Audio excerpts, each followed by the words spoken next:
kelas. Nah, keyakinan kelas itu adalah seperti peraturan yang nggak boleh dilanggar oleh siswa ibu ataupun siswa yang ada di kelas 5. Misalnya saja, keyakinan kelas kita yang sebelumnya menjaga kebersihan. Berarti anak-anak ibu semuanya harus menjaga kebersihan agar kelas kita tetap bersih. Jadi seperti itu. Itulah keyakinan kelas. Keyakinan kelas adalah di sini keyakinan kelas adalah suatu disiplin positif yang bisa kita terapkan untuk membangun budaya positif. Jadi di sini ibu ingin menerapkan budaya positif. Apa itu budaya positif, Bu? Kebiasaan positif, kebiasaan yang baik. Yang pertama apa misalnya, Bu? Bersih, ya kan? Bersih, kemudian rapi, bicara sopan santun dengan orang tua ataupun dengan teman, tidak boleh berbicara kasar di kelas ataupun di sekolah. Seperti itu, ya. Jadi langkah-langkah yang ingin ibu lakukan pada pagi hari ini yaitu membuat keyakinan kelas kepada siswa-siswa ibu dengan ibu membagikan kertas post-it. Jadi kertas post-it itu silakan nanti anak-anak ibu tuliskan keyakinan kelas ataupun keinginan seperti apa kelas kalian ini. Oh Bu, aku ingin kelas yang bersih. Buatlah bersih. Aku ingin Bu teman-teman berbicaranya sopan. Yaudah berarti buat sopan seperti itu. Jadi masing-masing siswa ibu akan ibu bagi kertas. Silahkan diisi. Kemudian setelah diisi, setelah semua selesai, kita akan tempelkan di kertas keyakinan kelas ini. Kemudian akan kita diskusikan dan hasilnya akan kita tempel di kelas kita. Bisa ya? Oke. Baiklah, di sini ibu akan membagikan ke masing-masing kertas. Serahkan anak-anak ibu nanti untuk yang tempat tempelnya jangan dipegang ya. Nanti nggak bisa nempel lagi dia.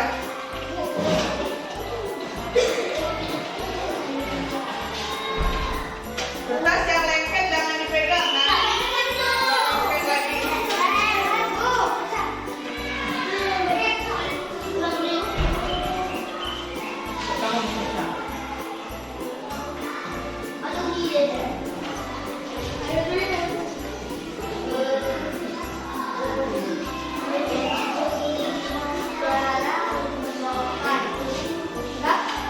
Yang udah ibu bagikan kertas, silahkan tulis keyakinan kelas yang ingin kalian buat ataupun yang kalian yakini. Aku ingin kelas sama Jenny. Ya, silakan diisi. Ibu kasih waktu 30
Oke, lanjut. Maila boleh. Bisa terus.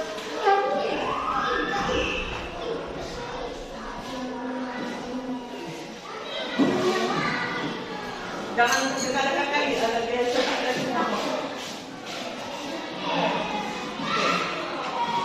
Lanjut, Nailul.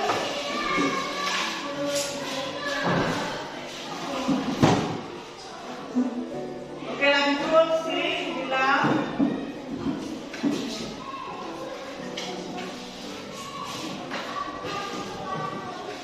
Lanjut, Sufa. Lanjut terus saya. Lanjut terus ke perempuan, ke laki-lakinya. Salman, Imam, berdiri terus. Dan bawa dia sini. Ya. Lanjut. Oh, boleh. Terbang. Lanjut.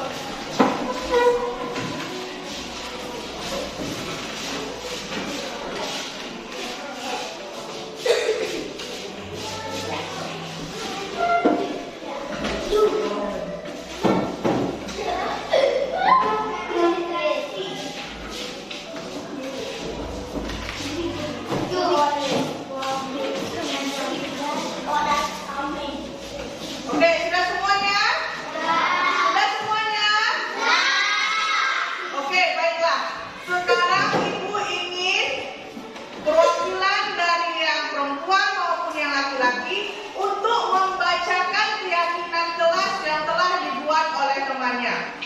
Sekarang Ibu minta dari yang perempuan dulu. Siapa yang mau dari perempuan dulu? Oke, Umayyah silakan. Baca dulu dari yang perempuan. Oke. Yang kelas bilang. Oke, pertama peduli dan percaya diri. Kemudian saling menolong. Membuang sampah di tempatnya. Kemudian menghargai sesama teman dan kemudian disiplin di kelas. Melaksanakan tugas piket dengan baik. Berpakaian rapi dan sesuai setiap hari. Jadi kalau Senin, mungkin di sini dimaksud kalau Senin, yaudah baju merah sama putih. Jangan lagi putih ataupun pramuka yang dipakai. Harus putih dan merah. Oke, terima kasih Umayyah. Silakan untuk yang laki-laki siapa yang mau? Oke, silakan ambil.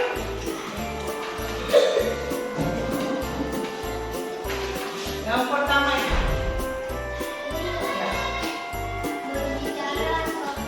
Berbicara sopan, kemudian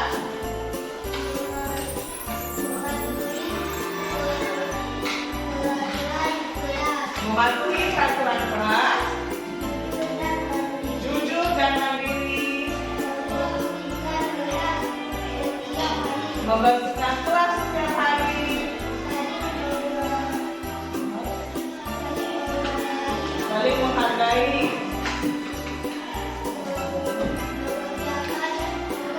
mengerjakan tugas, kemudian datang tepat waktu.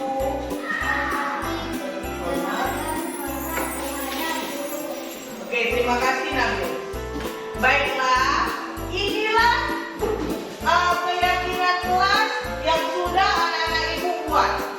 Nah, keyakinan kelas ini akan kita buat ke dalam kertas ataupun kita susun dengan baik dan rapi. Kemudian akan kita tempel di kelas kita. Dan berjanji anak-anak Ibu harus ini apa yang sudah kalian tulis ini tidak boleh dilanggar. Bisa? Semuanya semangat. Bisa? Oke, terima kasih. Jadi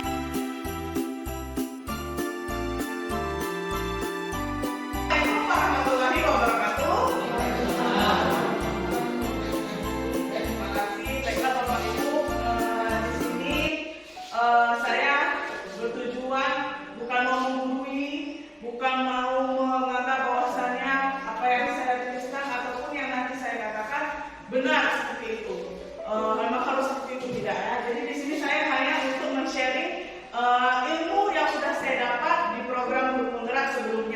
Itu pada modul 1.4 di mana di situ kami belajar tentang budaya positif. Jadi budaya positif itu banyak Bapak Ibu.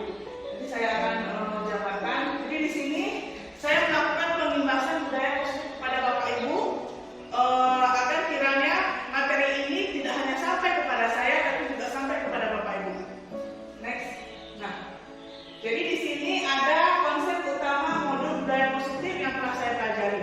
Jadi kami memang belajar 7 konsep utama ini. Yang pertama ada perubahan paradigma belajar, disiplin positif, kemudian yang ketiga motivasi perilaku manusia, keempat 5 posisi kontrol, 5 kebutuhan dasar manusia, 6 keyakinan kelas, dan 7 segitiga restitusi. Jadi mungkin ada sebagian Bapak Ibu yang baru ataupun yang sudah mendengar tidak asing lagi kata pembelajaran dengan paradigma baru. Jadi bagi guru yang memang mungkin sudah melakukan pelatihan di PMR pasti pernah mendengar kata-kata pembelajaran dengan paradigma baru. Baik, pembelajaran paradigma baru itu apa?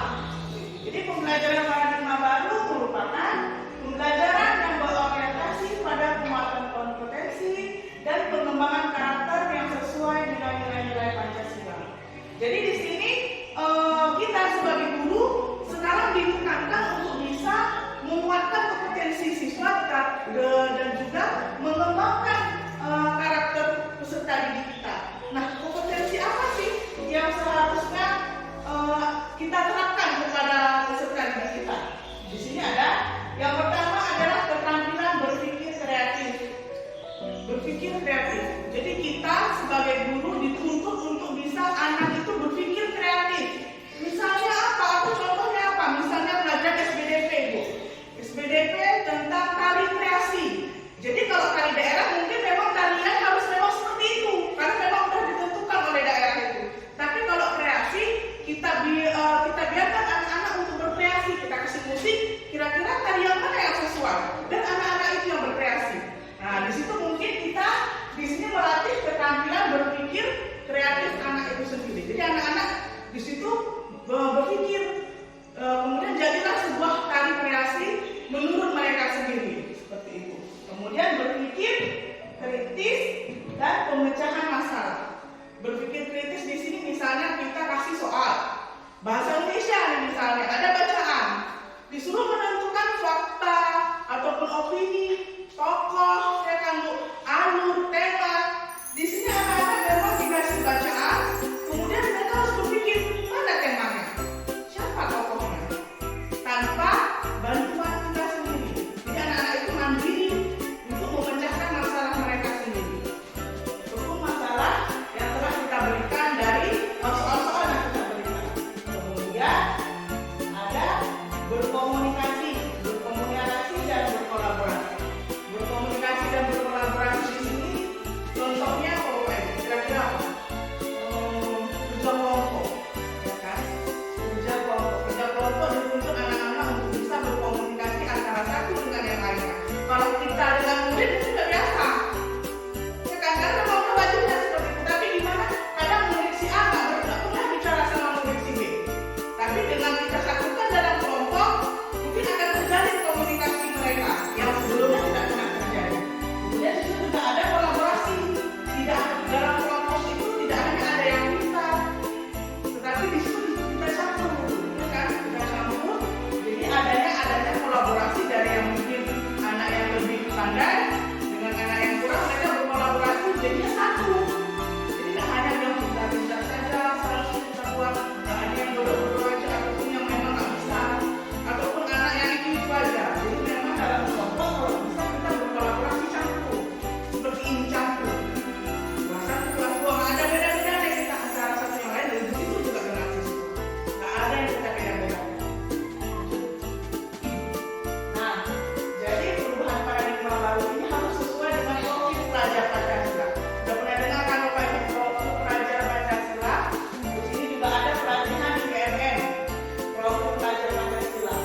itu entahlah. Tapi kalau memang di sekolah semua sama seperti itu. Kemudian bernalar kritis, ini sudah saya katakan tadi, bernalar kritis, di mana anak-anak bisa berpikir bernalar kritis sejak sejak kecil kita ajarkan. Bisa dari kelas 1 juga sudah kita ajarkan bernalar kritis. Kita kasih soal tambah-tambah, biar mereka yang mengerjakan, biar mereka yang berpikir gimana caranya. Kemudian kreatif. Nah, kreatif ini bisa juga tadi yang sudah saya katakan. Kreatif baik dalam segi seni ataupun dalam pelajaran misalnya buat pantun. Kan kreatif kalau anak-anak itu kan kita aja sendiri buat pantun susah. Tapi kalau misalnya kita buat pantun langsung aja, ada aja ininya. Disitulah dituntut untuk anak-anak belajar lebih kreatif. Nah, ini Ibu stop. Di stop record dulu lah, boleh kan? Sebelumnya.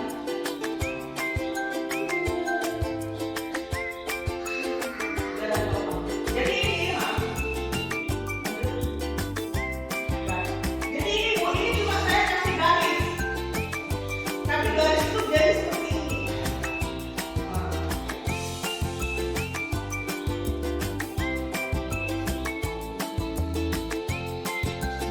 Ada yang jadi roti, ada yang jadi jam, ada yang jadi es krim, ada yang jadi gunung, ada yang jadi rumah.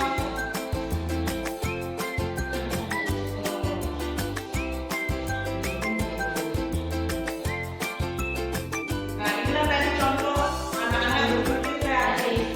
Padahal tuh saya cuma kasih gambar kertas lembar, saya kasih garis miring doang. Tapi di situ anak-anak berpikir garis miring ini jadi apa ya? Rupanya mereka kreatif. Oh Bu, rupanya ada yang jadi es krim, ada yang jadi roti di atas piring, kemudian ada yang jadi jam, ada yang jadi gunung, bahkan jadi atap rumah. Disitulah kreativitas anak-anak itu muncul. Di sini juga kita bisa menemukan anak-anak itu ternyata di bidang seni, di bidang gambar bagus ya. Oh dia bagus dia ini di bidang seni. Oh dia bagus di bagian gambar. Mungkin di bagian lain kurang, tapi di gambar dia bagus. Nah sekarang masuk ke konsep kita yang kedua. Tidak ada 7 tadi, sekarang masuk ke yang kedua, yaitu disiplin positif. Jadi Bapak Ibu, apa sih disiplin positif? Disiplin positif adalah proses pembelajaran. Disiplin positif merupakan pendekatan mendidik anak untuk memasukkan kontrol diri dan pembentukan percaya diri. Disiplin berbeda sekali dengan hukuman. Meskipun disiplin sering diterapkan dengan menggunakan teknik hukuman.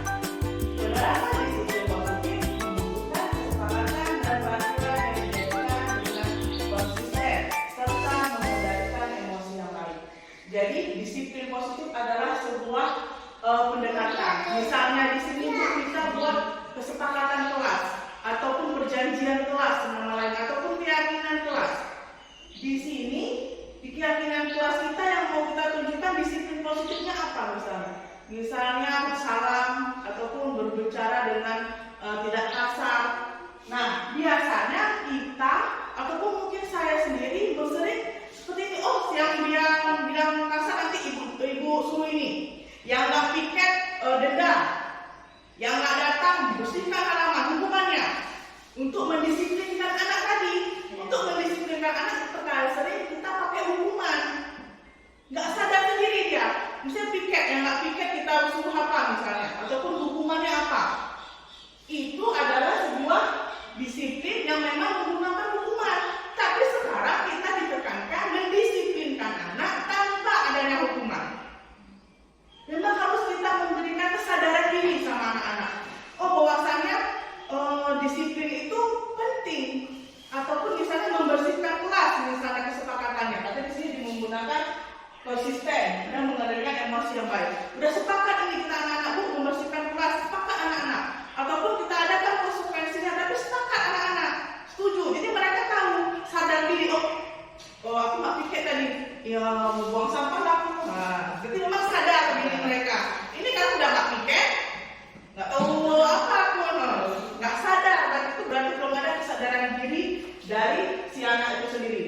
Ujung-ujungnya apa? Anak-anak ngadu, Bu sini nih, kita apain hukum, ya kan? Hukum. Sekarang nggak ada lagi yang kayak gitu. Ditekankan kita untuk bisa belajar untuk nggak ada lagi hukuman-hukuman yang memang berakibat anak jadi malas. Dihukum. Atau kadang-kadang juga anak mungkin memang bukan ininya di situ ya, memang malasnya sendiri. Kayak si Sawal kemarin pernah saya disuruh apa dia mintanya malah petik sampah. Loh Bu, nggak usah aku belajar kamu, aku nulis. Buang sampah aja aku. Katanya, buang sampah aja aku. Apa namanya? Nempuh lengannya bikin katanya. Itulah anak-anak lain, anak-anak memang. Kadang mungkin dia memang nggak belajar, tapi di seni mungkin dia, di olahraga mungkin dia bisa unggul. Nah, apa sih tujuan disiplin? Tujuan disiplin positif menciptakan anak-anak yang memiliki disiplin diri sehingga bisa berperilaku dengan mengacu pada nilai-nilai kebajikan universal dan memiliki motivasi intrinsik dan bukan intrinsik hanya. Motivasi intrinsik adalah memang motivasi dari dalam diri mereka. Kalau ekstrinsik itu tadi karena ada hukuman. Ekstrinsik, karena dia diberikan hukuman sama ibu, itu berarti motivasi ekstrinsik datang dari luar. Tapi kalau motivasi intrinsik memang kesadaran diri dia. Kemudian di sini mengacu pada kebajikan universal. Kebajikan ataupun nilai universal misalnya mau kita tekankan tanggung jawab. Mungkin kesepakatan kelasnya ataupun disiplin positifnya dengan membersihkan tiket kelas. Kan kalau tiket kelas tuh kita mau apa namanya? Yang kita lihat adalah tanggung jawab anak-anak kan. Di situ kita mengajarkan anak-anak untuk bertanggung jawab dengan apa yang sudah disepakati dan apa yang sudah diberikan atau telah kita sepakati bersama. Di situ kita tekankan anak-anak harus bertanggung jawab. Tapi kalau memang mereka bisa memiliki motivasi intrinsik, alhamdulillah. Kira-kira sekolah kita ada anak-anak yang sudah memiliki motivasi intrinsik? Ada, pasti ada. Memang nggak pernah kita suruh dikerjakan, ada. Yang masih memiliki motivasi ekstrinsik, ada juga. Memang seperti itu.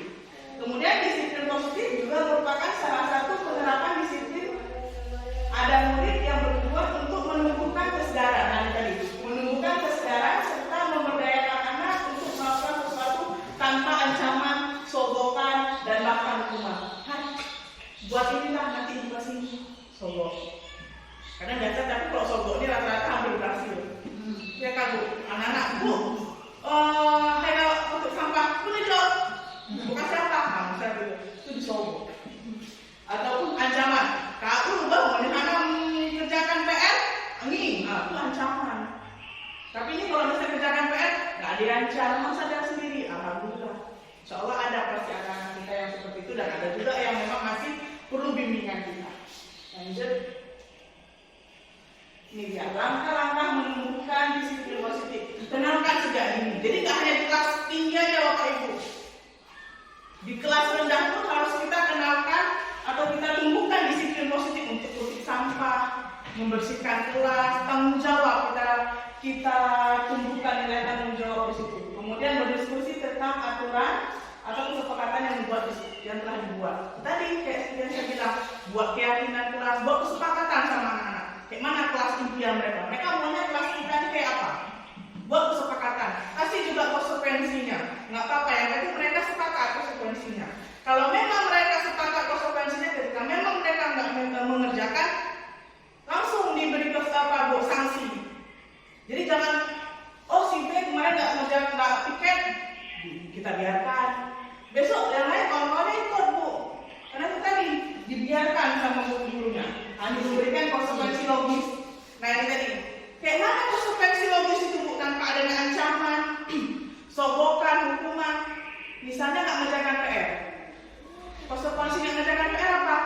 Kira-kira Bapak Ibu? Untuk anak, konsekuensi kita kasih PR terus nggak dikerjakan. Konsekuensi yang logis selain hukuman. Kalau biasanya kita kan kasih PR hukumannya ini. Ini kira-kira konsekuensi yang logisnya apa? Sanksi yang logis, yaitu nggak dapat nilai. Bilang sama anak-anak, kalau kamu nggak mengerjakan PR nak, nanti kamu nggak ada nilai. Karena PR ini ada nilainya sama ibu. Ada nilainya sama ibu. Jadi mereka berpikir, oh kalau aku nggak mengerjakan PR, tahanan nilai.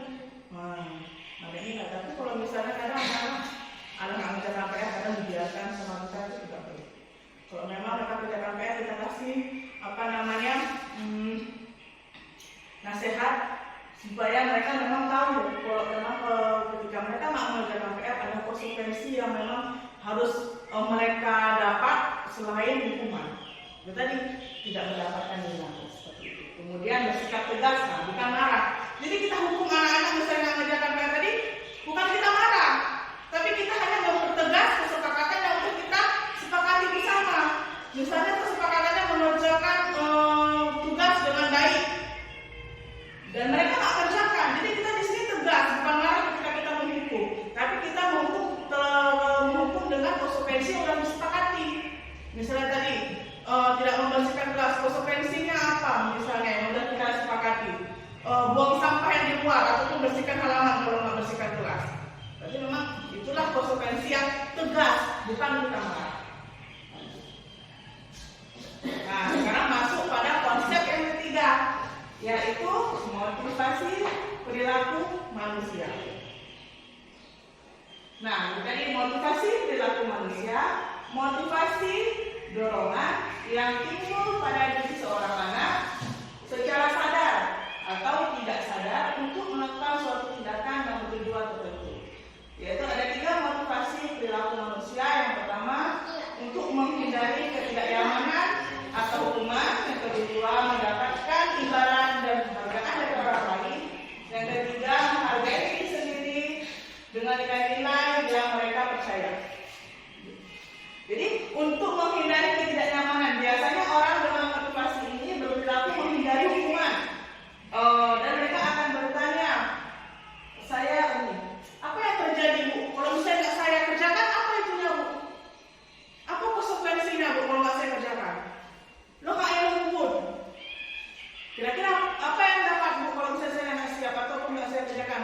Itu biasanya anak-anak takut dengan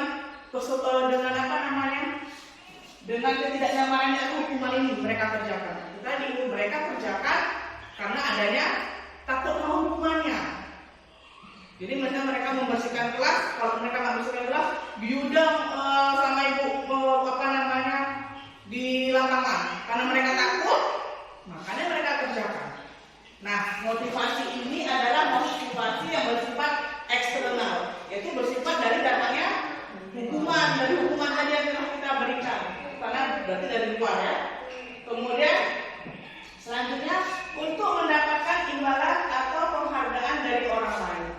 Ini juga eksternal. Dia mau kerjakan karena dia mau dapat imbalan. Itu tadi.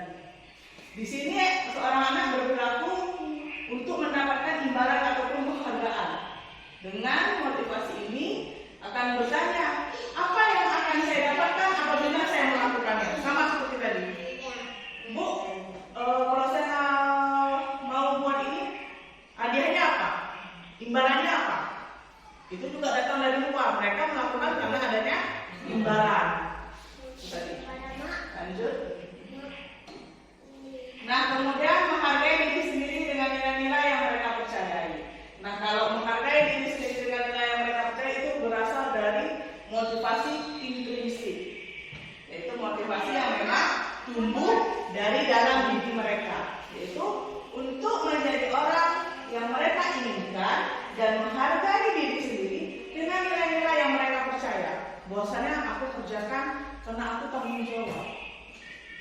Aku piket kelas karena aku tanggung jawab. Aku tanggung jawab makanya aku kerjakan. Tapi kok karena adanya imbalan, karena ada hukuman, itu bukan kesadaran intrinsik atau bukan motivasi intrinsik. Kemudian akan menjadi orang yang seperti apa yang mereka lakukan. Itu tadi, ketika anak mengerjakan tugas dengan kesadaran diri mereka, mau dibawa kemanapun dia akan seperti itu. Kalau anak dari sejak dini sudah kita ajarkan tanggung jawab dan mereka sudah menumbuhkan tanggung jawab itu di dalam diri mereka, sampai kemanapun dia pergi, itu akan tetap melekat pada diri mereka karena itu datangnya dari dalam. Itu tadi. Kemudian di sini ini adalah motivasi yang akan membuat seseorang memiliki disiplin positif karena motivasi berperilakunya bersifat internal, bukan eksternal. Mereka mengerjakan karena mereka mau mempunyai rasa tanggung jawab. Makanya mereka kerjakan.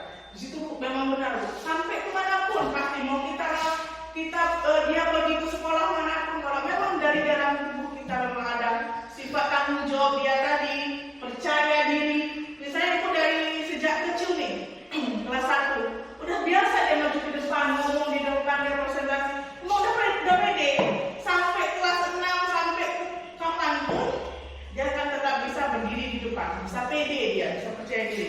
Itulah yang dia yakini. Lanjut. Nah, bagaimana cara menunjukkan motivasi intrinsik pada siswa? Jadi menunjukkan motivasi intrinsik pada siswa itu sebenarnya banyak, tapi di sini saya hanya ambil 4 saja. Dimana yang pertama membagi pengalaman pada peserta didik kita. Pernah nggak Bapak Ibu cerita pengalaman Bapak Ibu bersama peserta didik Bapak Ibu? Misalnya tentang cara menghafal kali-kali. Dulu Ibu hafal kali-kali kan caranya kayak gini. Setiap hari Ibu ulang dulu 3 kali, besok lagi. Itu pengalaman kita ceritakan sama anak-anak. Rupanya anak-anak buat di rumah seperti itu, Bu. Ternyata bisa. Ternyata dapat mereka. Bisa, Bu, saya berhasil, Bu. Nah, itulah menumbuhkan motivasi intrinsik dari dalam tubuh kita dengan adanya share pengalaman kita. Misalnya Bapak Ibu aja lah. Kalau bisa kita sharing-sharing di kantornya, kami sharing-sharing. Oh iya ya, kayak gitu ya kan? Oh, saya buat lah Bu nanti. Kalau emang itu, rupanya bisa, dapat, senang aja lah. Ada kepuasan sendiri ya kalau kita dapat. Kemudian memancing rasa penasaran siswa di setiap mata pelajaran. Jadi Bapak Ibu menurut Ki Hajar Dewantara, pasti saya yakin Bapak Ibu pernah dengar, belajar sesuai dengan kodrat alam dan kodrat zamannya. Kodrat alamnya kayak mana? Kodrat alamnya anak-anak itu apa? Kodrat alam dari diri kita anak-anak itu biasanya ngapain? Bermain kan? Jadi anak-anak mau sampai kelas 6 pun kodrat dia itu tetap ada, tapi mungkin tingkatannya yang berbeda. Jadi memang bermain. Nah, bermain dari kodratnya sendiri gimana caranya kita masukkan mata pelajaran kita? Jadi belajar sambil bermain. Nah, itulah dia ada kata-kata yang belajar sambil bermain. Disitulah kita belajar mengajarkan anak sesuai dengan kodratnya anak tadi. Jadi misalnya main tambah-tambah, pakai kelereng. Anak senang Bu, karena dia memang biasa main kelereng. Pasti mereka lebih akan antusias. Kemudian sesuai dengan kodrat zamannya. Nah, kalau zamannya zaman dulu sama sekarang berbeda. Jadi kita mengajarkan anak-anak kalau bisa sesuai zamannya sekarang. Enggak lagi kita suruh salah kata banyak-banyak udah selesai, enggak. Bisa kita mungkin fokus. Misalnya tentang rangka manusia. Kalau dulu mungkin cuma ada organ rangka itu aja kan Bu.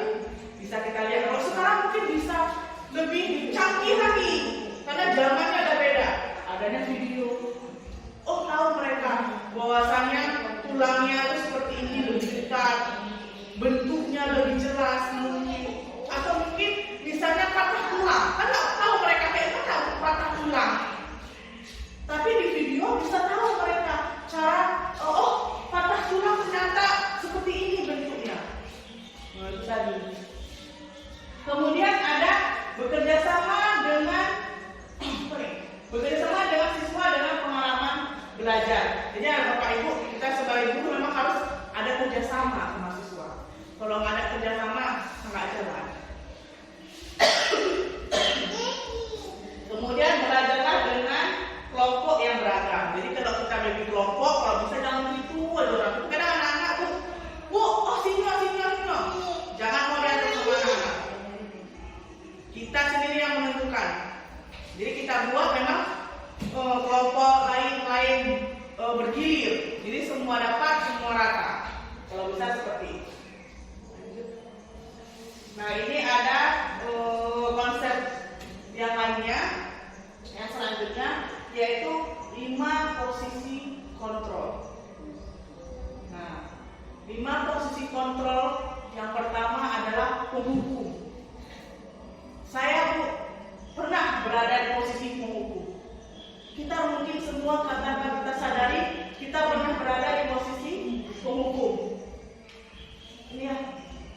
apa namanya? Jadi lanjut, posisi kontrol yang pertama ada penghukum. Di sini mungkin kita semua pernah pakai penghukum ini. Nggak kerjakan hukum, itulah posisi hukum. Ikat kan? Penghukum itu tanpa dengan kita pukul aja, tapi dengan mulut kita, dengan verbal kita juga itu ternyata kita menghukum anak-anak. Tanpa dengan mulut kita sakit hati anak-anak, tapi juga namanya menghukum. Nah, posisi kontrol penghukum, seorang penghukum bisa menggunakan hukuman fisik maupun verbal. Orang yang menjalankan posisi penghukum senantiasa mengatakan bahwa sekolah apa nih? Alat yang dapat mereka menekan murid-murid lebih dalam. Guru juga menerapkan posisi penghukum dengan kata-kata patuhi aturan saya, awas kalau enggak. Nah, itu kita menghukum, tapi dengan verbal, tanpa kita pukul anak itu secara langsung melalui fisik. Kemudian, kamu selalu ada salah. Sampai-sampai kak, misalnya gitu. Kak, sampai-sampai hantam kak dengar. Nah, itu tanpa rupanya udah menghukum kita, Bu. Di kurikulum Merdeka Belajar yang sekarang ini, inilah yang harus kita terapkan. Walaupun kayak sulit kan? Rasanya kalau hukum ini nggak ada, susah juga. Tapi mau kayak mana pun harus ini dihilangkan. Kemudian selalu pasti, selalu kamu yang terakhir. Misalnya, sampai kajak jelas, sampai kasut jelas. Kita nggak mau dengar anak itu mau alasannya apa, nggak mau dengar. Jadi ciri khasnya guru seperti ini senantiasa percaya hanya ada satu cara untuk pembelajaran yang berhasil, yaitu cara dia. Kita bicara dia hukum. Guru punya posisi kontrol hukum ini dia yakin kalau dihukum anak-anak tertib. Kalau nggak dihukum anak tertib. Nah itu dia itulah kunci dari ini. Jadi mereka yakin cuma cara dia yang berhasil.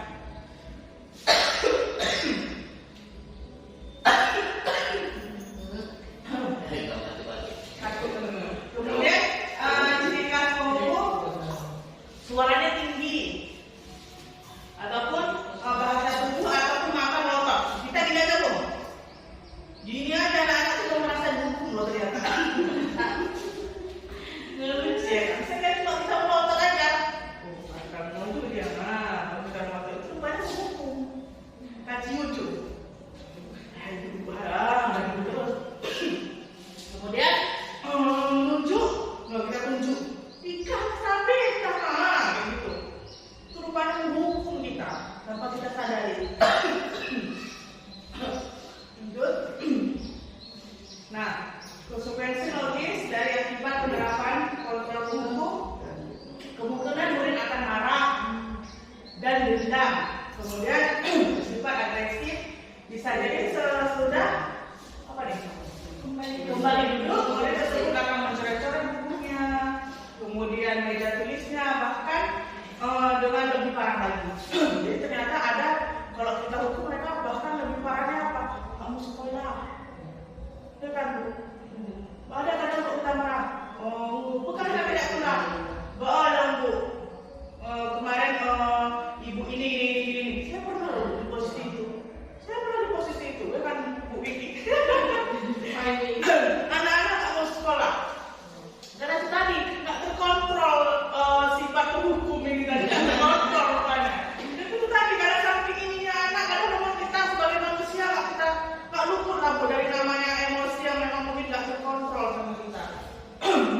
Yang seringannya anak-anak kali kalau udah sampai meja coret, nggak menulis udah coret yang punya. Itu mungkin mereka menandakan mereka marah. Lanjut.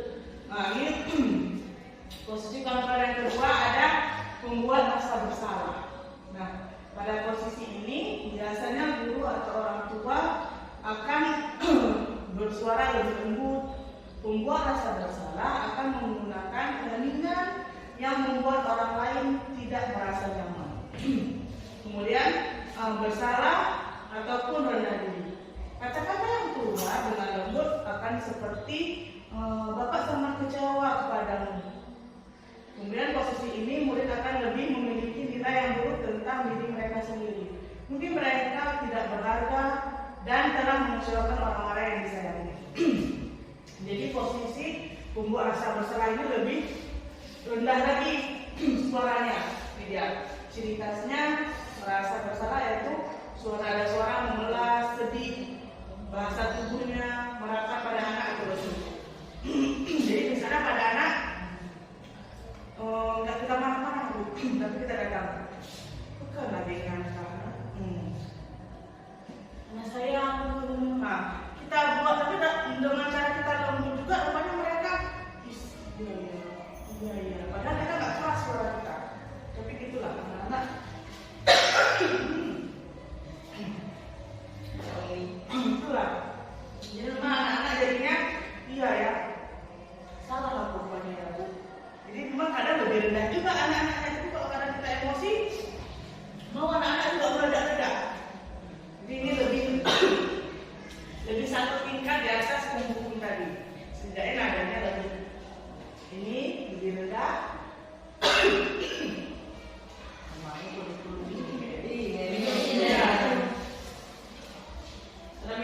Ada apa Pak Bu?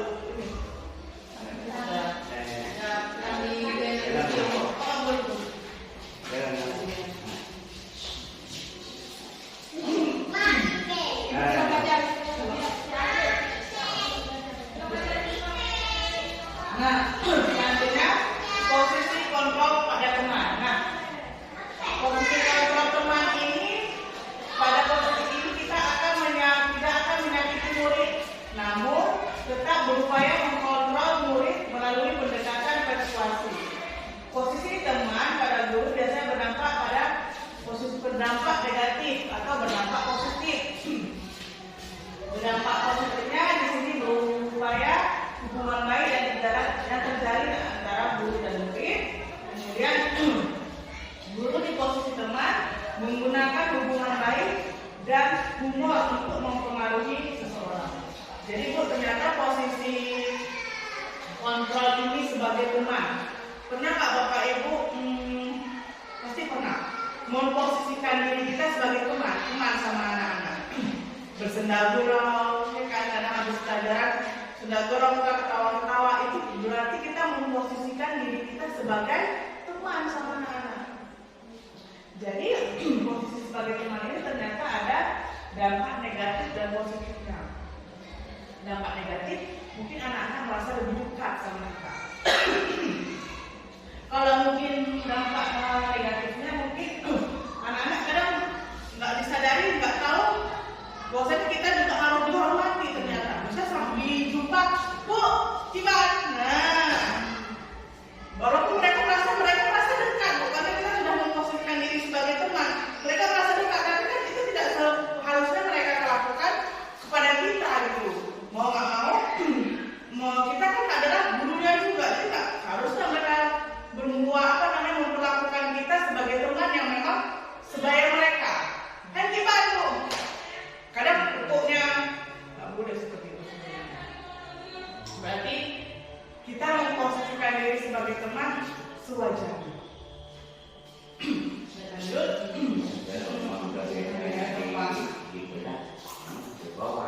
Ya. Iya. Jadi itu Pak. Masih anak-anak. Iya. Ya, belum cukup ya.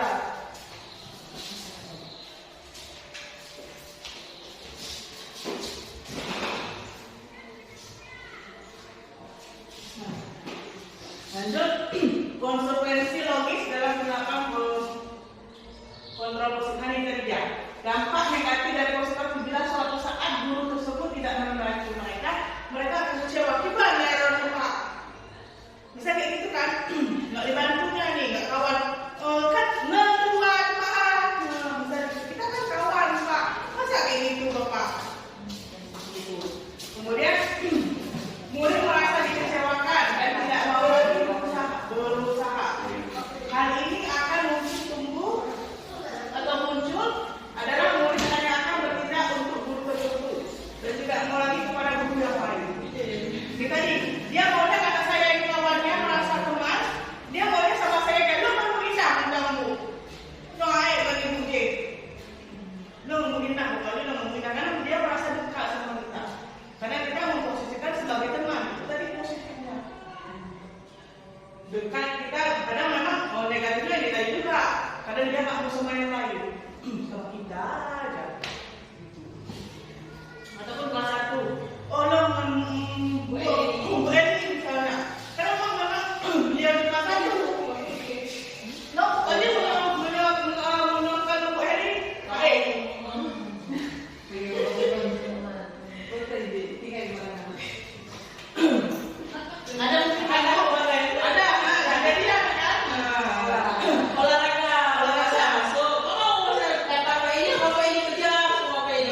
Bu Eni kan melekat di ini mereka, udah merasa dekat mereka sama Bu Eni, makanya lah terjadi.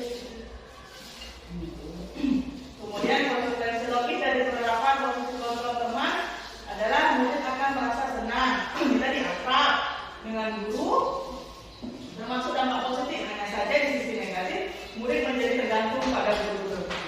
Tadi pada guru tersebut, murid memang tergantung dia.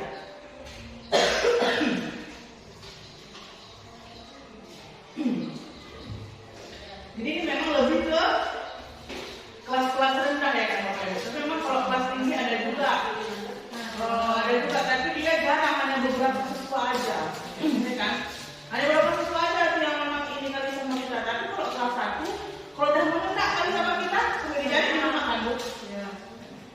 Sampai dijadi itulah kelas 1, itulah dia memang masih anak-anak, merasa nyaman, manja. Tadi. Manja. Nah, sekarang posisi yang selanjutnya adalah posisi pemantau. Jadi posisi pemantau ini kita pantau anak-anak dulu. Kita pantau, mana pemantau? Pemantau ini adalah posisi kontrol, mengawasi. Saat kita mengawasi, kita bertanggung jawab atas perilaku orang-orang yang kita awasi. Posisi pemantau berdasarkan pada peraturan-peraturan dan konsekuensi. Dengan menggunakan sanksi dan konsekuensi, kita dapat memisahkan hubungan pribadi kita dengan murid. Sebagai seorang yang menjalankan posisi pemantau, pertanyaan yang diajukan oleh seorang pemantau adalah peraturannya apa? Kemudian, apa yang telah kamu lakukan?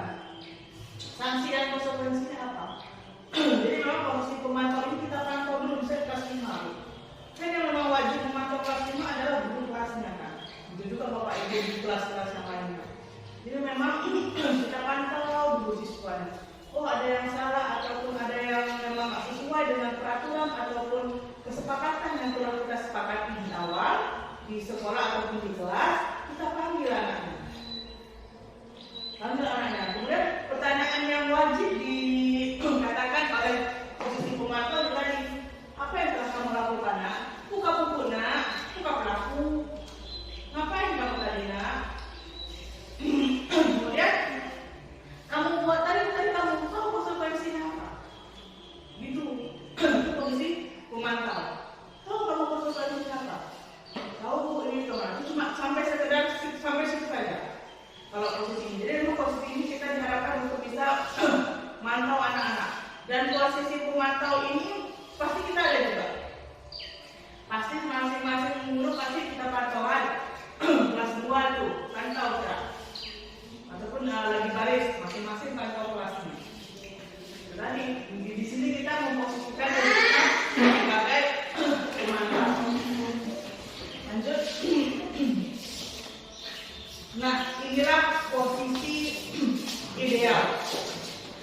Posisi kunci dari 5 posisi kontrol yang wajib dimiliki setiap guru. Inilah yang memang harus kita miliki. Memang susah kadang kalau misalnya sekolah kita saya tahu. Susah untuk memang berada di posisi manajer. Tapi tidak mau kita harus berada di posisi ini. Saya yakin kalau misalnya kita continue untuk menjalankan posisi kontrol ini, yakin pasti bisa. Ada bisa karena biasa. Jadi posisi kontrol yang terakhir adalah manajer. Di sini posisi di mana guru berbuat sesuatu bersama dengan murid, mempersilahkan murid bertanggung jawab atas perilakunya, mendukung murid agar dapat menemukan solusi dan atas permasalahannya sendiri. Di manajer, murid diajak untuk menganalisis kebutuhan dirinya maupun kebutuhan orang lain. Di sini menekankan murid pada kemampuan membuat konsekuensi, namun dapat berkolaborasi dengan murid bagaimana memperbaiki kesalahan yang ada. Seorang manajer akan berkata, apa yang kamu yakini? Yang kamu yakini ini maksudnya kesepakatan kelas yang mereka yakini yang sudah dibuat. Itu tadi. Kemudian, tidak. Apakah kamu yakinnya? Kamu yakin nggak kamu bisa buat? Kemudian jika kamu meyakininya, apakah kamu bersedia memperbaikinya? Kemudian jika kamu mempelajari apa yang menunjukkan tentang dirimu. Jadi memang kalau tadi posisi pemantau cuma ditanya kenapa kamu nak, cuma ditanya sampai situ aja. Tapi kalau posisi ideal ataupun posisi manajer ini ditanya alasannya apa. Misalnya dia datang terlambat dulu, kita biasanya hukum langsung ini enggak. Ataupun kalau pemantau tadi kita tanya kenapa. Kalau di posisi manajer enggak itu aja. Panggil dulu anaknya. Panggil dulu anaknya, kemudian tanya kabarnya dulu. Jangan langsung kan ada kata. Kenapa kamu datang lambat? Kenapa kamu ini? Jangan langsung dulu. Tanya dulu. Gimana kabarnya anak? Sehat? Sehat bu. Jadi mereka nggak tegang, nggak takut dia. Kemudian tahu kamu ibu kenapa ibu panggil ke sini? Kalau dia sadar, tahu bu, kenapa datang terlambat? Kenapa datang terlambat? Alasannya kita kasih kesempatan anak untuk memberikan alasan. Untuk sepeda saya rusak, ya sepeda saya rusak. Kalau sepeda rusak,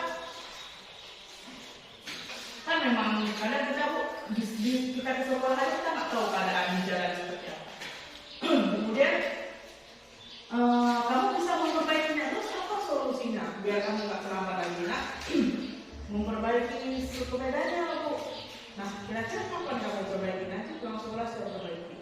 Nah itu mungkin anak lebih seru, ada lebih oh ya aku udah janji sama ibu untuk perbaiki nanti pulang sekolah, perbaikinya lah. Jadi besoknya lagi kan ada terlambat. Jadi solusinya itu jangan dari kita. Jangan lagi kita yang kasih solusi. Tapi kayak mana anak-anak sendiri yang kasih solusi atas masalah mereka sendiri. Masalah mereka itu. Biar mereka yang cari solusi. Kita mengajarkan mereka untuk memecahkan masalah atas diri mereka sendiri. Mendisiplinkan anak-anak itu sendiri dengan solusi dari dia sendiri. Dari dalam diri dia sendiri, kesadaran diri dia tadi. Itu motivasi intrinsik yang memang benar-benar dari diri dia. Jadi ke depan pun kalau sudah terbiasa, anak-anak akan begitu terus bu. Karena memang sudah disiplinkan dari diri kecil, bahwa saya nggak akan datang terlambat. Pasti dia selalu datang on time. Selanjutnya, nah ciri khas dari posisi control manager adalah nada suara yang tulus, bahasa tubuh tidak kaku dan mendekat pada murid. Kan lebih halus kita kan. Jadi anak-anak pun nggak takut, nggak kaku lah sama kita. Tapi di sini kita lebih dekat juga. Jadi murid-murid ke depan pun nanti kalau kita sudah berada di posisi manajer, murid tadi akan merasa bahwasanya kita paling mengerti mereka. Jadi nggak hanya kita aja untuk indah betul. Kalau kita ada di posisi manajer, nggak ada lagi kata-kata itu. Pasti semua semua guru sama. Kalau kita sudah berada di posisi manajer. Jadi semoga kita bisa mencapai posisi manajer ini walaupun memang kondisi ataupun situasi di sekolah kita yang seperti kita pahami aja lah. Tapi memang kita harus berusaha karena itu memang harus ditekankan sama kita di kurikulum sekarang ini. Nah ini ada kasus. Bapak Ibu, Kak Yusi boleh bacakan kasusnya? Ibu Dani sedang menjelaskan pelajaran bahasa Inggris di papan tulis.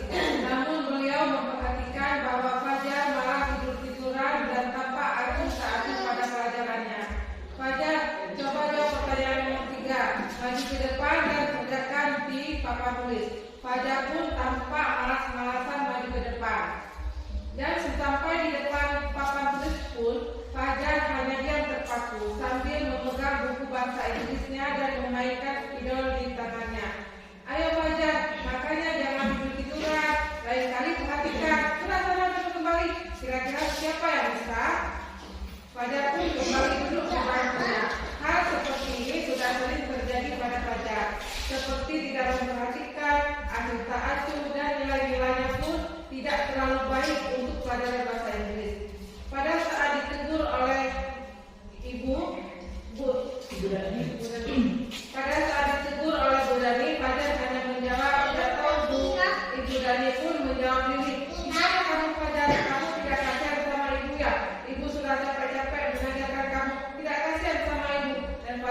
dia berbisu.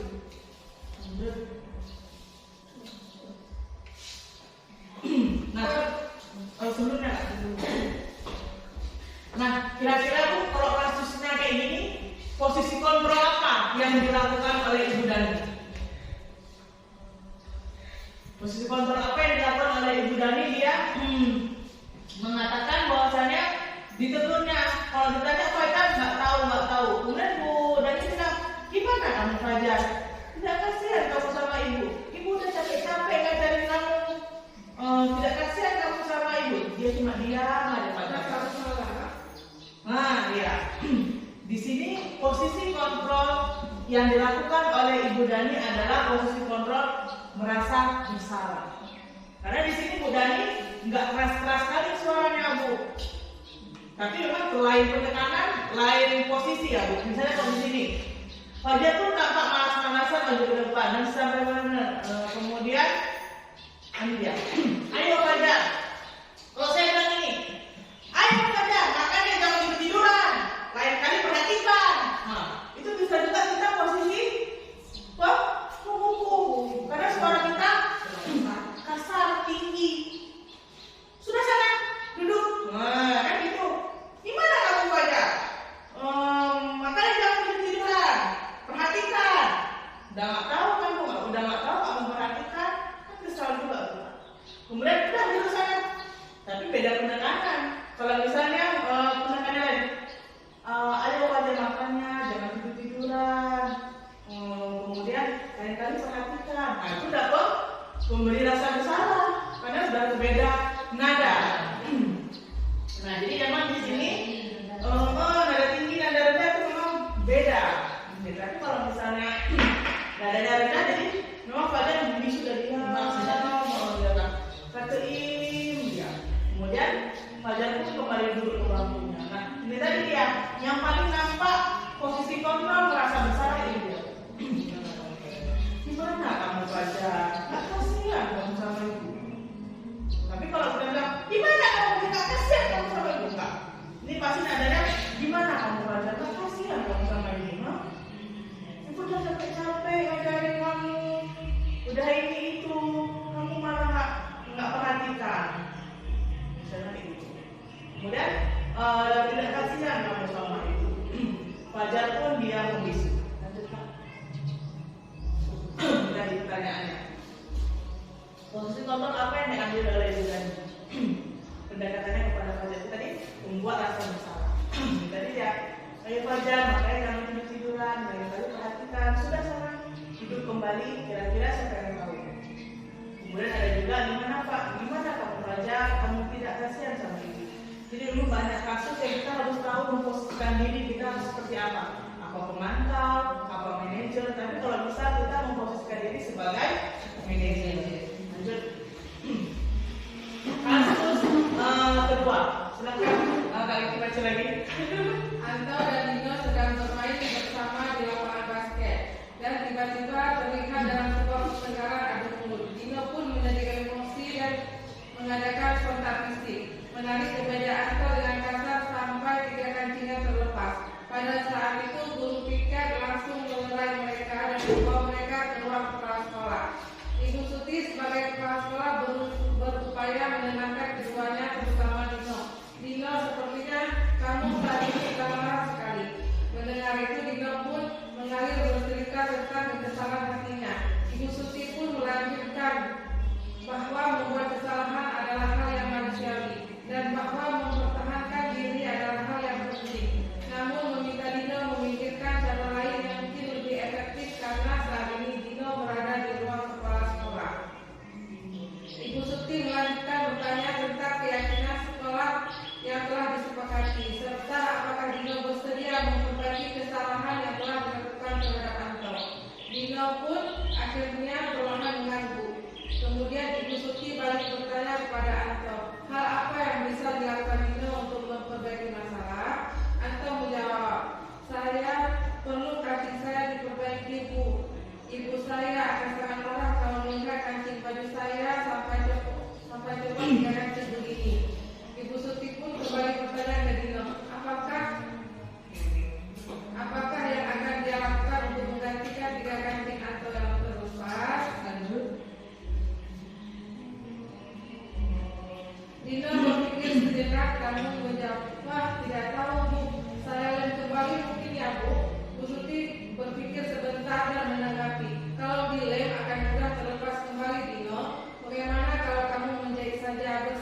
menjawab, Pak Irfan, guru tata busana. Dino kembali diam sejenak, memandang ke meja Anto yang tanpa kancing. Akhirnya Dino mengangguk tanda menyetujui, dan sepanjang siang itu Dino belajar menjahit dan memperbaiki kemeja Anto. Terakhir kali terlihat kedua anak laki-laki tersebut, Dino dan Anto, pada pulang sekolah. Mereka sedang bercengkrama dan bersenda gurau kembali. Nah, Bapak Ibu, ini kasus yang kedua. Kira-kira posisi kontrol apa yang kejadian dilakukan oleh Ibu Suti selaku kepala sekolah? Manajer. Ya, manajer. Karena kan dia ada anak-anak yang berkelahi, kemudian dibawa ke kantornya, ditanya dulu, kenapa, apa masalahnya.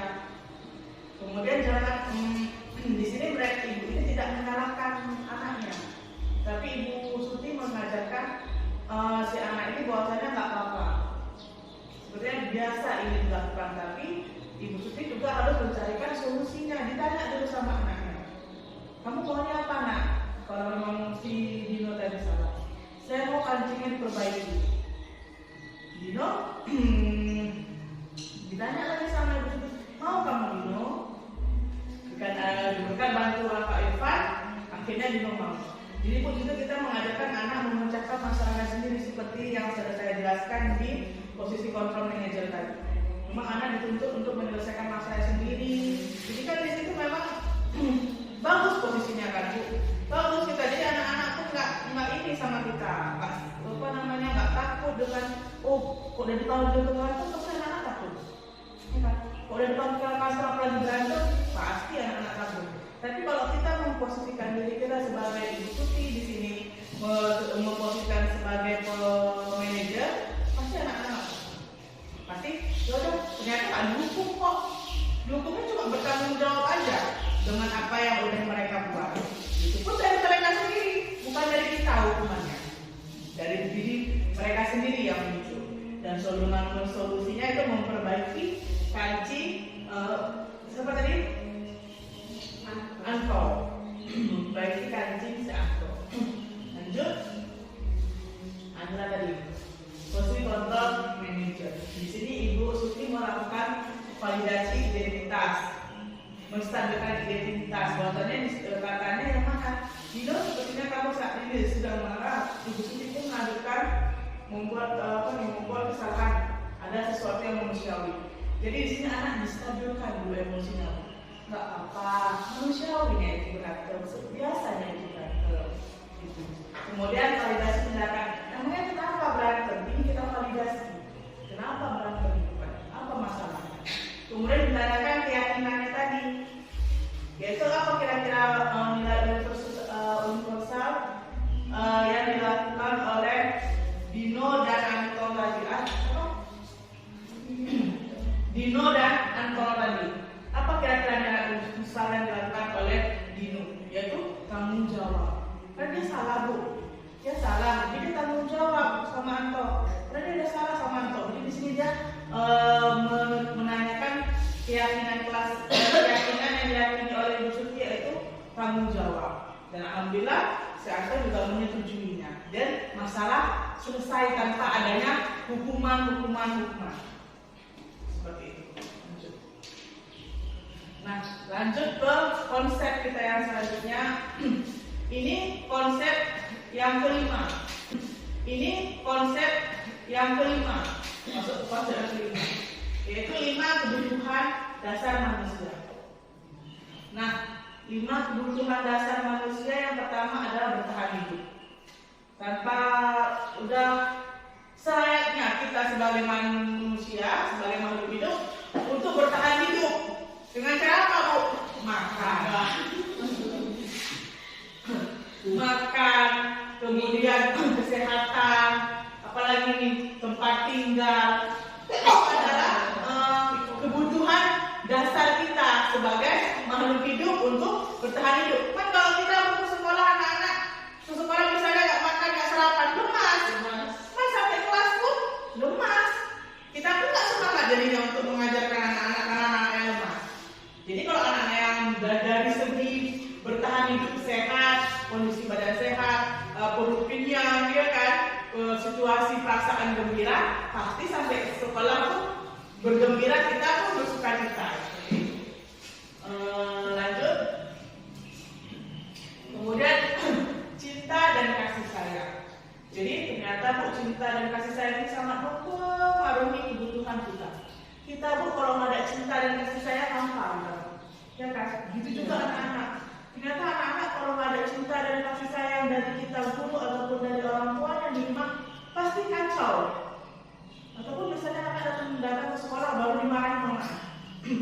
Sampai sekolah kan digigit juga, dia marah juga dia pasti. Bahkan semua kena. Nggak gitu kita aja kadang ada masalah di rumah sampai ke sekolah anak-anak yang kena. Ini kan anak-anak yang kena. Jadi memang kebutuhan cinta dan kasih sayang ini sangat mempengaruhi diri kita sendiri, baik dari gurunya ataupun siswa diri kita sendiri. Jadi kalau bisa kita datang ke sekolah ini dengan cinta dan kasih sayang yang penuh untuk anak-anak. Jadi kita pun anak-anak pun menerimanya, dirinya senang dia Bu. Kita pun kalau mengajarkan anak-anak dengan cinta, ketulusan, senang dia Bu. Kan kalau kita mengajarkan anak-anak marah ini pasti anak-anak bilang sabe, ya gitu. Jadi nggak senang dia. Lanjut. Kemudian kebebasan. Dalam hal ini yang dibutuhkan anak adalah kemandirian, memiliki pilihan untuk mengatur dirinya sendiri. Jadi anak-anak di sini kebebasan. Kebebasan anak-anak misalnya dalam pelajaran kita perkembangbiakan atau pertumbuhan. Biasanya kita di kelas kan Bu. Coba kita sekarang kasih kebebasan anak-anak untuk melihat perkembangan dan pertumbuhan itu di luar. Misalnya kita perkembangbiakan pohon ataupun apa gitu, lingkungan sekitar kita kan ada pohon-pohon. Kita kasih kebebasan anak-anak untuk keluar, lihat, tapi sambil belajar. Jadi anak-anak pasti senang. Oh, besok pasti ibu ini kalau pelajaran ini kita keluar lagi ya Bu, besok tante bilang Bu ya. Nah, pasti gitu. Atau mengajarkan mata angin di di bawah cahaya matahari. Oh, ini kanan, ini timur, ini barat. Bayangannya kalau kita berdiri di sini jam sekian, letak bayangannya di sini. Nah, itu di luar. Pasti anak-anak senang. Pasti besoknya lagi, oh semangat lagi dia besok belajar. Apalagi ya besok yang dibuat sama ibu ya. Pasti gitu. Lanjut. Kemudian ada kekuasaan. Nah, kekuasaan di sini dalam hal ini biasanya orang lain dianggap berharga, mampu berubah perbedaan, mendapatkan pengakuan orang lain. Nah, kekuasaan ini biasanya memang anak-anak inginnya mimpin. Kira-kira kalau di sekolah kita siapa lah Bu? Yang punya kira-kira wilayah kekuasaannya. Siapa? Syawal ya kan? Si Walis kan kalau di sini memang kok belajar dia Bu. Mau tampil ya kan?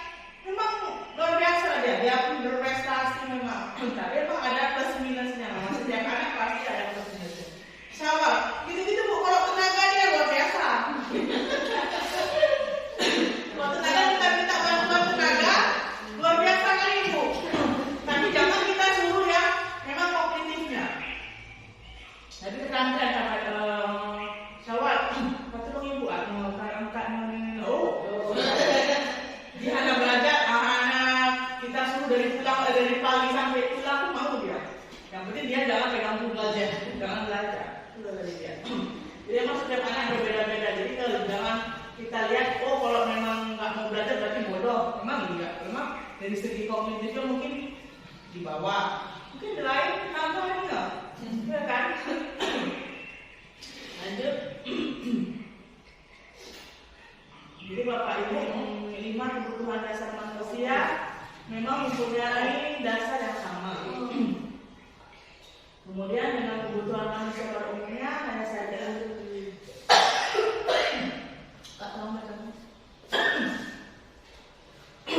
Lima kebutuhan dasar manusia memang mempunyai dasar yang sama dengan kebutuhan manusia pada umumnya. Hanya saja lingkupnya masih agak terbatas sesuai dengan perkembangan anak-anak itu sendiri. Meski demikian, sebagai manusia, anak-anak juga memiliki kebutuhan dasar yang sama yang akan diupayakannya agar terpenuhi sesuatu keinginannya. jadi memang menerima kebutuhan dasar ini pada umumnya saja memang masih terbatas ya Bapak Ibu. Kadang ada anak dari segi bertahan hidupnya kurang, dari segi memang orang tuanya mungkin kadang tinggal di mana dia, bukan sama orang tuanya hidupnya. Mungkin dari segi apa namanya bertahan hidup, kemudian dari segi yang lainnya mungkin dia kurang. Memang pasti ada kurang lebihnya. Kemudian sebagai manusia, anak-anak juga memiliki kebutuhan dasar yang sama. Jadi pada umumnya kita semua yang sama kebutuhannya. Tapi memang kadang mencakupi memenuhi kebutuhannya aja yang berbeda. Nah ini masuk konsep budaya yang keenam, yaitu budaya positif keyakinan kelas. Jadi apa itu keyakinan kelas? Keyakinan kelas adalah salah satu disiplin positif yang bisa kita terapkan dalam membangun budaya positif di sekolah. Dengan adanya keyakinan kelas di setiap kelas diharapkan dapat mewujudkan tujuan pendidikan yang berorientasi kepada profil kepada Pancasila. Jadi keyakinan kelas ini sama kayak kesepakatan kelas, kemudian keyakinan kelas ini juga kita terapkan untuk membudayakan disiplin positif sama anak-anak, di mana kita sepakati dulu sama anak-anak ataupun kita kasih dulu pengertian apa itu kesepakatan kelas, apa itu keyakinan kelas sama anak-anak, biar anak-anak paham apa tujuan dibuat keyakinan ini, apa tujuan dibuatnya kesepakatan ini untuk sekolah kita ataupun untuk kelas kita. Lanjut. Nah, mengapa keyakinan kelas? Karena keyakinan kelas tadi tolong Karena keyakinan merupakan nilai-nilai kebijakan atau prinsip-prinsip universal yang disepakati bersama secara universal, lepas dari latar belakang suku, negara, bahasa maupun agama. Keyakinan akan lebih memotivasi seseorang dari dalam atau memotivasi secara intrinsik. Seseorang akan lebih tergerak dan bersemangat untuk menjalankan keyakinannya daripada hanya sekedar mengikuti serangkaian peraturan. Nah, jadi kenapa keyakinan kelas? Karena keyakinan kelas itu dibuat mereka sendiri, Bu. Mereka sendiri yang buat, mereka sendiri yang menjalankan, mereka sendiri yang menerima konsekuensi dari apa ketika mereka melanggar keyakinan kelas ini. Itulah tadi. Jadi kira-kira memang keyakinan kelas ini menanamkan nilai-nilai universal yang mencakup dari profil pelajar Pancasila tadi. Ada beriman. Kira-kira beriman apa contoh keyakinan kelasnya? Berdoa, salam. Kemudian ada mandiri. Mandiri itu berani maju ke depan, berani berpresentasi. Kemudian kreatif tadi seperti yang sudah saya contohkan dan lain sebagainya. Jadi memang kita di sini diwajibkan sekali menumbuh kembangkan karakter. Menumbuh kembangkan karakter kita bagi peserta didik. Memang karakter di sini memang Bu, kita tahu lah ya gimana karakter anak-anak kita di sini. Jadi mau nggak mau tugas kita memang menumbuhkan karakter baik dan mematikan karakter buruknya. Seperti itu. Lanjut. Lanjut Ciri-ciri keyakinan kelas antara lain yang pertama bersifat lebih abstrak daripada peraturan yang lebih rinci dan konkret.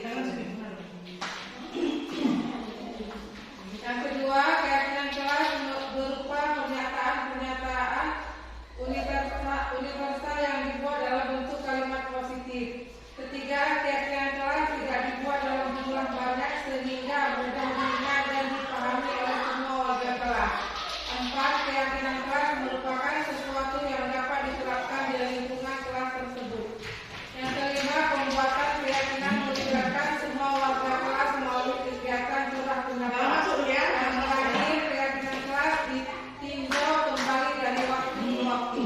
Jadi keyakinan kelas yang sudah kita buat itu kita tinjau kembali, Bu. Kita ulang, kita ingatkan bahwa biar anak-anak itu nggak lalai, nggak lupa. Seperti itu. Lanjut. Inilah keyakinan kelas yang sudah saya buat di kelas saya sendiri. Di mana pertama saya menjelaskan apa itu keyakinan kelas, apa tujuannya, kira-kira manfaatnya bagi mereka itu apa keyakinan kelas Kemudian di sini saya mengarahkan anak-anak untuk membuat keyakinan kelas di kertas post-it. Mereka tulis kira-kira apa ataupun kelas seperti apa yang mereka mau. Ketika mereka sudah membuat ataupun menuliskan di kertas post-it, kemudian saya suruh mereka untuk menempelkan ke tempat yang sudah saya sediakan. Sebelumnya, nah kemudian ketika sudah menempel, kita diskusikan apa keyakinan kelas yang ada yang udah kita buat. Kita sepakati sama anak-anak. Oh ini bu, ini bisa. Lanjut kita buat. Lanjut Kak. Nah, kalau Bapak Ibu bisa lihat di sini ada yang buat datang tepat waktu, kemudian bersih, kemudian ada yang bilang jujur, sopan, dan lain sebagainya. Lanjut Kak. Dan materi kita yang terakhir, materi di penghujung kita yaitu segitiga restitusi. Kalau Bapak Ibu udah buka PMM di materi disiplin positif, ada nanti modulnya di topiknya di Merdeka Belajar Merdeka Mengajar.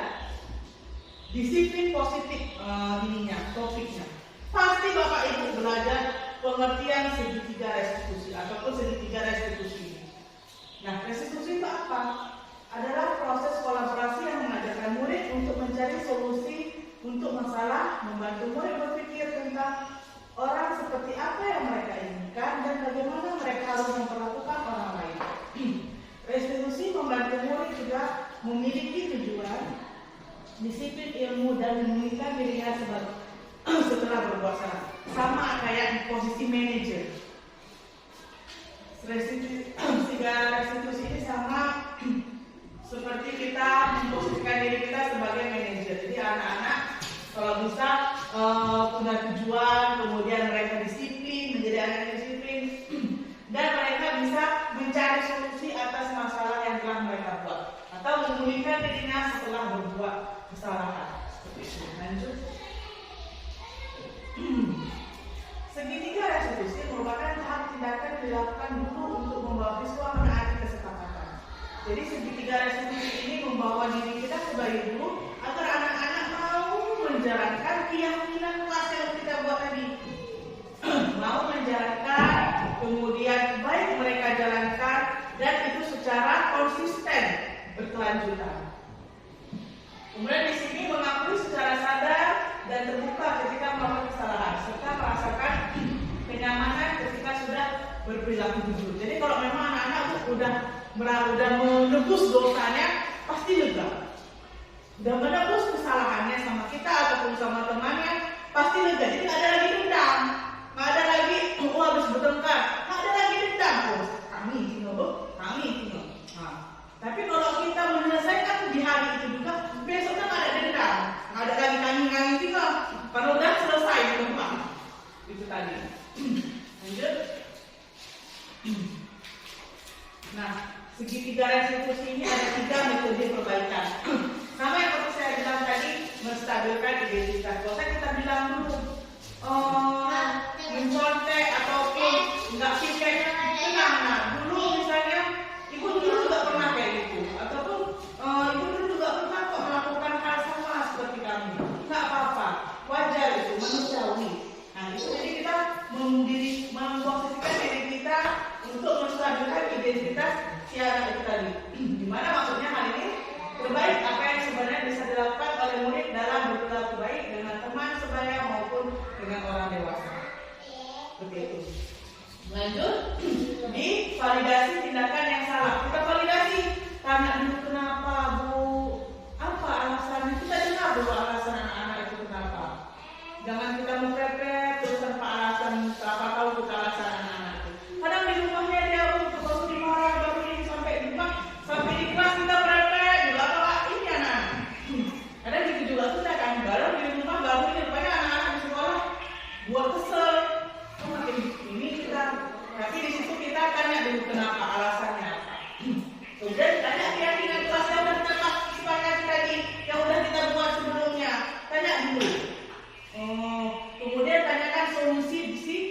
Nah, itu tadi. Itulah pokoknya pas ini untuk memposisikan diri sebagai manajer. Nah, tujuannya apa? Anak bisa belajar dari sebuah kesalahan. Lanjut. Ini ada skenario yang sudah saya buat. Skenario yang pertama ini melanggar keyakinan kelas, yaitu kejujuran. Pada skenario untuk menangani kasus Sumaila, di mana pada saat ujian berlangsung, misalnya dia ketahuan melihat catatan oleh pengawas sekolah. Lanjut.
Oke, di sini kita menstabilkan ide tindas tadi Bu. Kita tanya, kita panggil dulu anaknya. Kita bilang bahwasannya nggak apa-apa, anak itu manusiawi. Itu kita menstabilkan anak itu biar nggak takut. Itu tadi yang seperti saya bilang. Kita stabilkan dulu emosinya, ataupun kita stabilkan dulu masalahnya.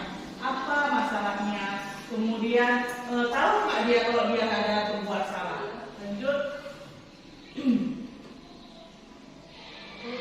Ini contoh validasi tindakan yang salah.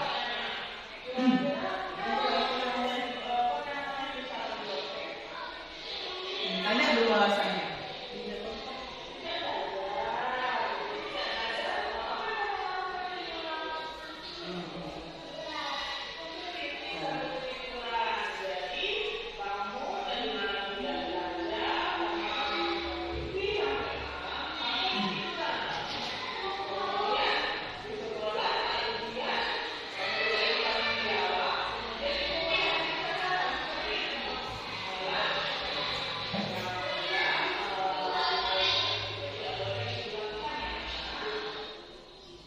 Memvalidasi tindakan. Jadi kita dengar dulu alasan dia mencontek itu tadi apa. Ternyata dia malah nggak belajar. Kenapa nggak belajar? Waktu nggak belajar, katanya nonton TV sampai ketiduran, habis itu nggak belajar. Ya sudah. Jadi akhirnya sampai ke sekolah karena nggak tahu jawabannya, dia lihat buku ataupun dia buka buku.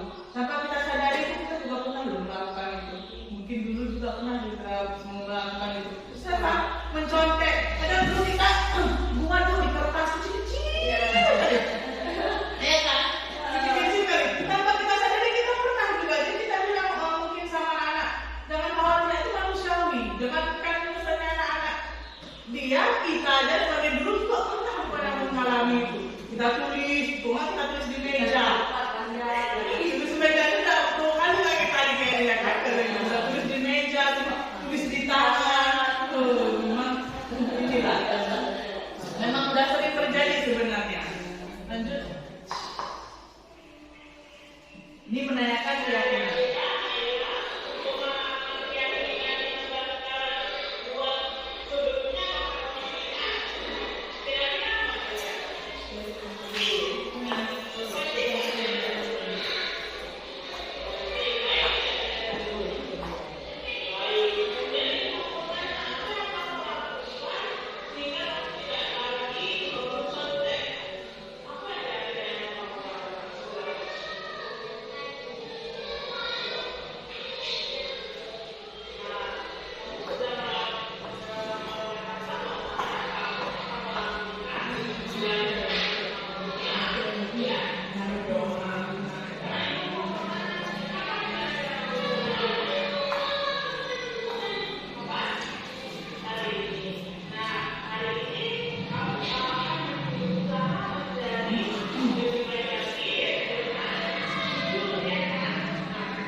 Nah, di sini Ibu menanyakan keyakinan kelas yang sudah sepakati tadi.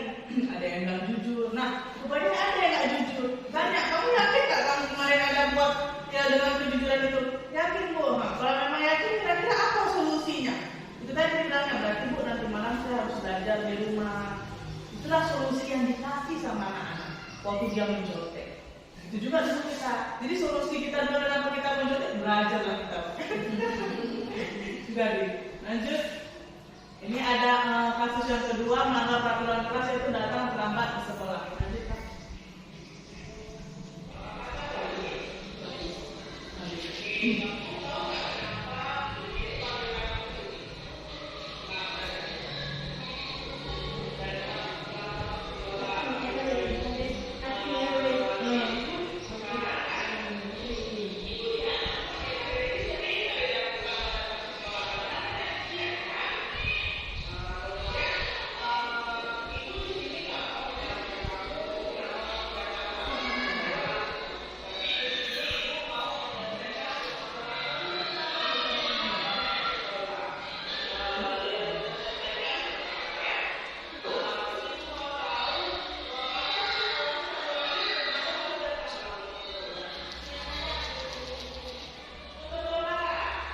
Dia sambil pokoknya datang terlambat itu hampir berulang sama orang tuanya sampai jam 4. Dan itu benar pokoknya. Dan itu benar dilakukan gitu.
Lanjut.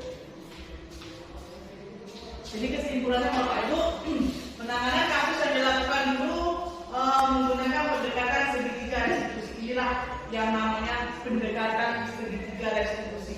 Jadi kalau misalnya Ibu sudah sampai ke materi PMM disiplin positif, Ibu sudah paham apa itu segitiga restitusi, apa di dalamnya.